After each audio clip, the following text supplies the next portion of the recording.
السلام عليكم ورحمة الله.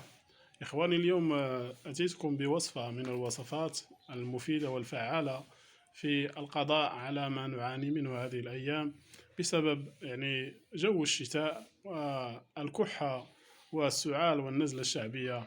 هذه الوصفة تتكون من كوب من الماء المغلى، ونصف ملعقة من الزنجبيل المجفف صغيرة، وكذلك نصف ملعقة صغيرة من القرفة، وعصير ليمونة حامضة، وضرس من الثوم، وكذلك بضع حبات من الحلبة، ونصف ملعقة من الكمون. نخلط الجميع ويغطى لمدة ثلث ساعة، ثم يصفى ونضيف له ملعقة كبيرة من العسل، ويشرب صباحا ومساء. والسلام عليكم ورحمة الله.